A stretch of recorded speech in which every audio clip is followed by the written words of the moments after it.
اعوذ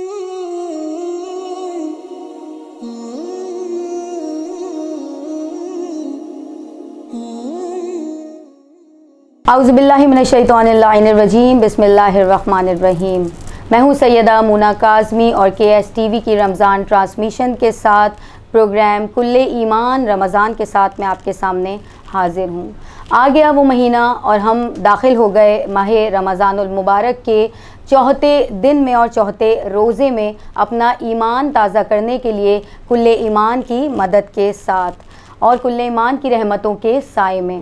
آج ہم بات کریں گے، میرے ساتھ ہماری گیسٹ جو مسلسل 3 دن سے ہمارے ساتھ موجود تھیں اور مسلسل 2 دن اور مزید انہوں نے ہمیں ٹائم دیا ہے اور اپنا قیمتی ٹائم ہمارے لیے نکالا ہے، ڈاکٹر ثروت عسکری صاحبہ۔ السلام علیکم۔ وعلیکم السلام۔ کیسی ہیں آپ؟ الحمدللہ۔ اور آپ ہمارے ساتھ پروگرام مسلسل کر رہی ہیں، تو میں ضرور کیونکہ بات چیت کا سلسلہ بڑھتا جا رہا ہے، علمی گفتگو جو ہے، علم کے جو ہیں خزانے بہہ رہے ہیں، دریا بہہ رہے ہیں اور مسلسل آپ لوگ فیضیاب ہو رہے ہیں۔ روزانہ پروگرام میں کوئی نہ کوئی ایک اہم پیغام جو ہے وہ ڈاکٹر صاحبہ کی طرف سے آپ کی طرف جا رہا ہے۔ تو آج میں چاہوں گی کہ ان بچوں کے لیے جو 7 سال کی عمر میں پہلا روزہ رکھتے ہیں اور آج کے دن یا اس ماہ میں جو پہلا روزہ رکھ رہے ہیں، اور ان ماؤں کی محنت کہ جو اپنے بچوں کو روزہ رکھنا بھی سکھاتی ہیں، روزے کی اہمیت بھی بتاتی ہیں، نماز پڑھنا سکھا رہی ہوتی ہیں کہ وہ بچے انہیں ابھی پڑھنا نہیں آتا، مائیں جو ہے وہ زبانی سکھا رہی ہوتی ہیں، یاد کرا رہی ہوتی ہیں۔ تو میں چاہوں گی کہ ان بچوں کو مبارکباد بھی پیش کریں اور ان ماؤں کی محنت کے بارے میں، کیونکہ آپ خود بہت بہترین ماں ہیں اور آپ کی اولاد ماشاءاللہ آپ نے ایک بہترین طریقے سے لے کر چل رہی ہیں۔ تو میری گزارش ہے کہ آپ ضرور ان کو مبارکباد بھی پیش کریں اور ان ماؤں کی فضیلت اور اہمیت بھی بیان کریں کہ جو اس طریقے سے اپنے بچوں کو اس ماہ میں لے کر چل رہی ہیں۔ بسم اللہ الرحمن الرحیم۔ السلام علیکم۔ آپ کو اور آپ کی پوری ٹیم کو ماہ رمضان المبارک کی مبارکباد پیش کرتے ہوئے اور اس دعا کے ساتھ کہ پروردگار عالم KSTV کو دن دونی رات چوگنی ترقی عطا فرمائے، آمین ثم آمین۔ اور آپ کا سوال تو بہت ہی پیارا ہے، اس لیے کہ ماؤں کی محنت کے بغیر کوئی کام نہیں ہوتا، اور اسی لیے پروردگار عالم نے ماں کی محبت کو اپنی محبت کے ساتھ عبارت کیا ہے، یعنی رب العالمین وہ ہے کہ جو 70 گنا زیادہ تم سے ماؤں سے زیادہ محبت کرتا ہے۔ تو پروردگار عالم نے ماں کے قدموں کے نیچے جنت رکھی ہے، اور وہ جنت ایسے ہی نہیں رکھی ہے، بلکہ اس ماں کی جو ایفرٹس ہوتی ہیں، ماں کی جو محنتیں ہوا کرتی ہیں، اور 9 مہینے پیٹ میں رکھنا کیا کم محنت ہے، اور اس کے بعد اس کو پیدا کرنا، اور اس کے بعد اس بچے کو پالنا پوسنا، اور اس کے بعد اس کو اچھا انسان بنانا، اس کے بعد ایک اچھا مسلمان بنانا، اور اس کے بعد نماز سکھانا، اور اس کے بعد روزہ رکھنا سکھانا، یہ ایک بہت بڑا کام ہے۔ اور میں کہتی ہوں کہ رب العالمین کی غیبی مدد شامل ہوتی ہے کہ جس کی بنا پر اتنے بڑے بڑے کام ہو جایا کرتے ہیں، ورنہ انسان کی تو مجال ہی نہیں ہے کہ وہ یہ کام کر لے۔ اور جیسا کہ مونا آپ نے فرمایا کہ بہت سارے ایسے بچے ہیں جنہوں نے پہلا یہ رمضان ہوگا کہ جب وہ واجب روزے رکھ رہے ہیں، تو پروردگار عالم ان کو صحت عطا فرمائے، زندگی عطا فرمائے، اور یا رب العالمین ان کو ہمیشہ دین کے اوپر ثابت قدم رکھے، دین کے اوپر استقلال کے ساتھ موجود رکھے، اس لیے کہ آج روزہ رکھ رہے ہیں کل روزہ نہ رکھیں، آج نماز پڑھ رہے ہیں کل نماز نہ پڑھیں، لیکن جو ثابت قدم ہوگا، جو استقلال کے ساتھ عبادات کرے گا، تو وہ آج بھی کرے گا، کل بھی کرے گا، پرسوں بھی کرے گا، رات میں بھی کرے گا، دن میں بھی کرے گا، رمضان ہوگا تو بھی کرے گا، رمضان نہیں ہوگا تو بھی کرے گا۔ بے شک بے شک۔ بات ہو رہی ہے بچوں کی اور ماؤں کی، اور بالخصوص اس چیز کی کہ جو نماز، یہ جو نماز ہمیں سکھائی جاتی ہے، بالخصوص بچے بہت زیادہ شوقین ہوتے ہیں کہ ہم جو چھوٹے ہوتے ہیں جن پہ واجب بھی نہیں ہوتا، وہ بھی چاہتے ہیں کہ ہم روزہ رکھ لیں۔ کبھی مائیں کہتی ہیں آدھے دن کا روزہ، کبھی کہتی ہیں کہ روزہ آدھا فریج میں رکھا ہے اور آدھا نہیں۔ یہ ساری چیزیں ہم لے کر بچوں کو بہلانے کے لیے بھی چل رہے ہوتے ہیں۔ تو بلکہ مونا میرے خیال میں ایک بچوں کی تربیت ہو رہی ہوتی ہے کہ ابھی ان کے اوپر واجب روزے واجب نہیں ہوئے، لیکن اس کے باوجود کیونکہ بچوں کو بھی شوق ہوتا ہے، لہٰذا مائیں کہتی ہیں کہ بھائی دن میں 2 روزے رکھ لو، دن میں 3 روزے رکھ لو۔ تو اس طریقے سے ان بچوں کی ایسی تربیت ہو رہی ہے کہ جب ان کے اوپر روزے واجب ہوا کرتے ہیں تو ان کے لیے روزہ رکھنا بالکل بھی مشکل نہیں ہوتا، بالکل مشکل نہیں ہوتا۔ تو گویا یہ مہینہ صرف بڑوں کو کچھ نہیں دے رہا، بلکہ بچوں کی تربیت بھی اسی مہینے میں ہو رہی ہے. اتنی زیادہ رحمت اللہ کی طرف سے برس رہی ہے. مجھے تو یہ لگتا ہے کہ پوری فضا ہی چینج ہو جاتی ہے. بالکل. اور جب ماہ رمضان المبارک آتا ہے تو گھروں کا نقشے چینج ہو جاتے ہیں اور گھروں میں روحانیت کی ایسی فضا قائم ہو جاتی ہے کہ جس میں ہمیں دکھتا ہے کہ بچوں کے بھی نظام الاوقات تبدیل ہو گئے ہیں, بڑوں کے بھی نظام الاوقات تبدیل ہو گئے ہیں, عورتوں کے بھی نظام الاوقات تبدیل ہو گئے ہیں اور مردوں کے بھی نظام الاوقات تبدیل ہو گئے ہیں. ہم دیکھتے ہیں ویسے بھی کیونکہ اسلامی جمہوریہ مملکت پاکستان میں میں اور آپ رہتے ہیں تو ہم دیکھتے ہیں کہ یہاں پر اسکولز کے بھی ٹائمنگز چینج ہو جاتے ہیں. جو ورک پلیس پہ جہاں پہ کام کر رہے ہوتے ہیں, چاہے عورتیں کام کر رہی ہیں یا مرد کام کر رہے ہیں, تو وہ بھی ٹائم چینج ہوتے ہیں. یعنی جیسے ہی ماہ رمضان مبارک شروع ہوتا ہے تو لگتا ہے کہ دنیا بدل گئی. ایک روحانیت, ایک پاکیزگی, ایک تزکیہ نفس خود بخود زندگیوں میں شامل ہو گیا. بالکل بالکل.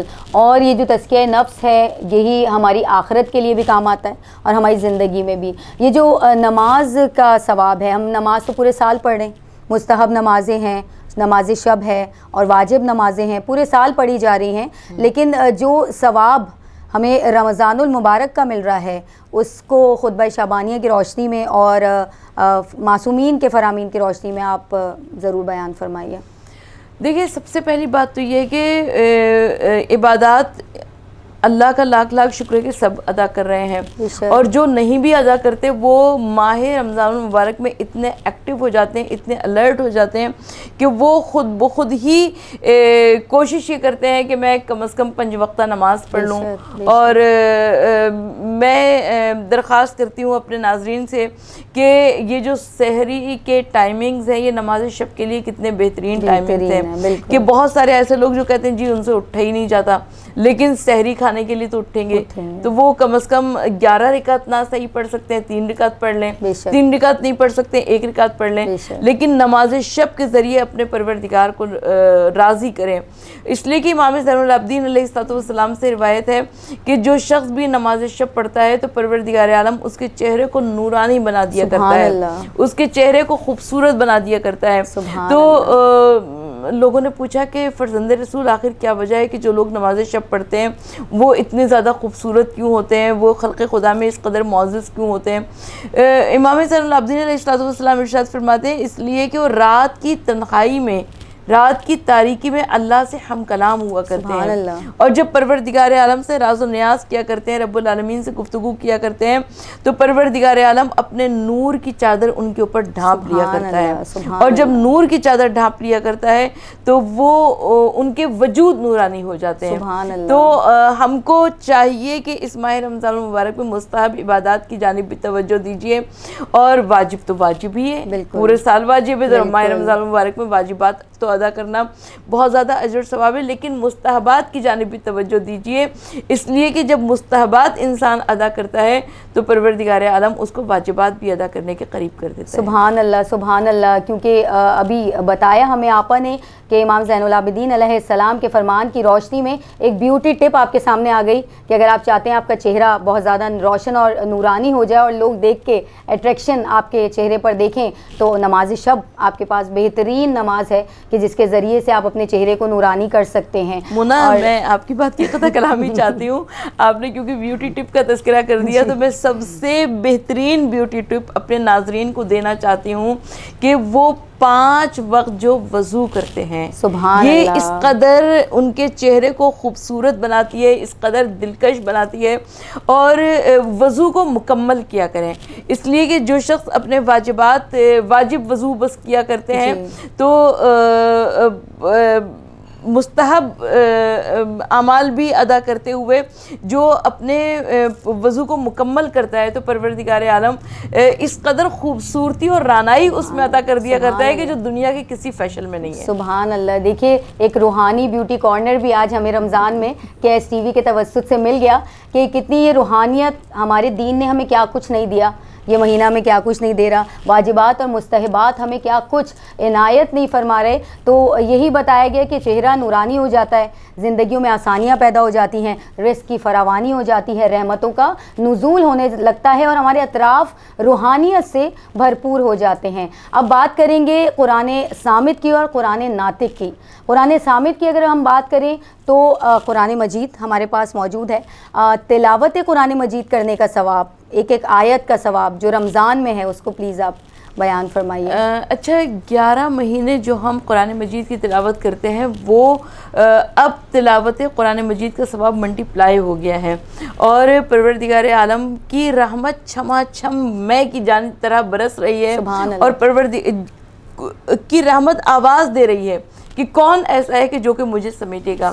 تو اب جب ہم قرآن مجید کی تلاوت کرتے ہیں تو جب ہم عام حالات میں تلاوت کرتے ہیں تو ایک آیت کی تلاوت کا ثواب ملتا ہے, لیکن جب ہم ماہ رمضان المبارک میں تلاوت کرتے ہیں تو 6666 آیات ہیں, تو اس میں سے اس ایک آیت کے ثواب کو مائنس کر لیجئے تو وہ اتنا اجر و ثواب جو ہے وہ ہر انسان کو ملتا ہے. سبحان اللہ, یہ قرآن کا ثواب نہیں, یہ ایک ایک آیت کا ثواب ہے. اور اسی طرح قرآن ناطق کی اگر ہم بات کریں, وہ بولتے ہوئے قرآن جو نبی اللہ صلی اللہ علیہ وآلہ وسلم نے ہمیں عنایت فرما دی اپنے جانشین کے طور پہ, وہ 12 امام کے جن کے اوپر درود بھیجنے کا ثواب جو خطبہ شعبانیہ میں نبی اللہ صلی اللہ علیہ وآلہ وسلم نے بیان فرمایا, تو اگر وہی درود ماہ رمضان میں بھیجا جائے تو اس کا ثواب کیا ہوگا؟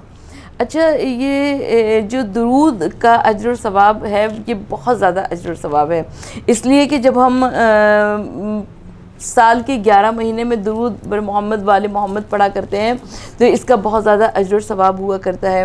اور جیسا کہ آپ نے قرآن صامت اور قرآن ناطق کی بات کی, تو قرآن صامت وہ قرآن مجید جو کہ 30 سپاروں پر مشتمل ہے, 6666 آیات پر مشتمل ہے, لیکن قرآن ناطق یعنی بولتا ہوا قرآن. اور حضرت علی ابن ابی طالب علیہ السلام ایک جنگ میں موجود تھے اور قریب تھا کہ مولا کائنات کا لشکر فتح کے قریب تھا کہ ایک مرتبہ دشمن کے لشکر نے نیزوں پر قرآن کو بلند کر لیا. ایک مرتبہ مولا کائنات کے لشکر کے کچھ سپاہیوں نے کہا کہ یا علی اسی قرآن کے واسطے ہم جنگ کر رہے ہیں اور قرآن نیزوں پر بلند ہے. مولا کائنات نے فرمایا کہ دیکھو نادانو, کسی مکر و فریب میں نہ جانا, وہ قرآن صامت ہے تو کیا ہوا, ان القرآن الناطق, یعنی بولنے والا قرآن, بولنے والا قرآن. ائمہ اہل بیت علیہ السلام کی ذوات گرامی ہے. میں ایک سوال آپ سے کرنا چاہتی ہوں کہ کیا مولا کائنات علی ابن ابی طالب علیہ السلام جب دنیا سے رخصت ہو گئے تو کیا علی کی فضیلتیں علی کے ساتھ چلی گئیں؟ نہیں جناب, بلکہ علی کی فضیلتیں تمام کی تمام امام حسن مجتبیٰ علیہ السلام میں منتقل ہو گئی. امام حسن مجتبیٰ کے بعد امام حسین علیہ السلام میں, امام حسین علیہ السلام کے بعد امام سید سجاد علیہ السلام میں, امام سید سجاد علیہ السلام کے بعد امام محمد باقر علیہ السلام میں, امام محمد باقر علیہ السلام کے بعد امام جعفر صادق علیہ السلام میں. تو یہ تمام کے تمام جو 12 امام ہیں یہ بولتے ہوئے قرآن ہیں, قرآن ناطق ہیں. تو سب سے پہلی بات کہ ولایت اہل بیت کو اپنے دلوں میں رکھنا یہ بہت بڑی عبادت ہے. یہ اتنی بڑی عبادت ہے کہ اس عبادت کا کوئی موازنہ کسی اور عبادت سے کیا ہی نہیں جا سکتا ہے. بے شک جو ولایت علی بن ابی طالب علیہ السلام ہے اور اس میں رہ کر, اس محبت میں رہ کر جو عبادت کا صلہ ہے وہ ہمیں کہیں اور ملتا ہی نہیں ہے اور اس کا کوئی نعم البدل یہاں پر نہیں ہے. اور بے شک قبولیت اعمال اسی وقت ہے کہ نماز کا تذکرہ قرآن صامت میں موجود ہے, نماز کا طریقہ قرآن ناطق بتاتے ہیں. اسی طرح ہماری اخلاقیات کا, ہماری تمام اعمال کا ذکر پروردگار عالم چھیڑ کر چلے گئے قرآن مجید میں, لیکن اس کو مکمل کیسے کرنا ہے, اس کو ادا کیسے کرنا ہے, اس پر ضرور روشنی ڈالیے. حضرت امام محمد باقر علیہ السلام سے روایت ہے کہ جب کسی سائل نے سوال کیا کہ مولا دین کن چیزوں پر مشتمل ہے, تو امام محمد باقر علیہ السلام نے ارشاد فرمایا کہ دین 5 چیزوں پر مشتمل ہے. اول نماز, دوسرے روزہ, تیسرے حج, چوتھے زکوٰۃ اور اس کے بعد 5ویں ولایت اہل بیت علیہ السلام. اور اس کے بعد مولا نے فرمایا کہ سب سے بھاری عمل اس میں ولایت اہل بیت ہے. تو سائل نے سوال کیا, کہا کہ مولا کیسے یہ ممکن ہے کہ اتنی بڑی بڑی عبادات اور ان تمام عبادات کے ساتھ میں ولایت اہل بیت سب سے بڑی عبادت کہلائے گی. تو میرے 5ویں امام محمد باقر علیہ السلام نے ارشاد فرمایا کہ نماز سفر میں قصر ہو جاتی ہے, روزہ سفر میں قصر ہو جاتا ہے, حج اور زکوٰۃ وہ عبادات ہیں جو کہ استطاعت پر مبنی ہیں. آپ کے پاس مالی استطاعت ہو تب زکوٰۃ ہوگی, اور حج تو وہ عبادت ہے کہ جس میں جسمانی استطاعت اور مالی استطاعت دونوں کاؤنٹ ہوتی ہیں. تو مولا نے فرمایا لیکن ولایت اہل بیت وہ عبادت ہے کہ جس کے اندر کسی کا کچھ خرچ نہیں ہوتا، بے شک، مرد ہو، عورت ہو، بچہ ہو، بوڑھا ہو، جس کے دل میں ولایت اہل بیت ہے۔ اور مجھے یہ کہنے کی اجازت دیجیے کہ ایک شخص مولا کائنات علی ابن ابی طالب علیہ السلام کے پاس آیا، اس نے کہا کہ مولا میں بڑا غریب ہوں۔ امام نے فرمایا کہ نہیں، تو غریب نہیں ہے۔ اس نے کہا کہ مولا میں کیسے امیر ہوں؟ مولا نے فرمایا تیرے پاس ولایت اہل بیت ہے۔ سبحان اللہ۔ اگر میں تجھ سے کہوں کہ میں تجھے بہت زیادہ دولت دنیا دے دوں گا لیکن تو اس ولایت اہل بیت کو چھوڑ دے، اس نے کہا نہیں مولا یہ تو ممکن نہیں ہے، اس لیے کہ میں ولایت اہل بیت کو نہیں چھوڑ سکتا۔ تو امام نے فرمایا کہ پھر تو غریب کہاں سے ہو گیا؟ اس لیے کہ تو امیر ہے، تیرے پاس ولایت اہل بیت ہے۔ تو مونا مجھے کہنے کی اجازت دیجئے کہ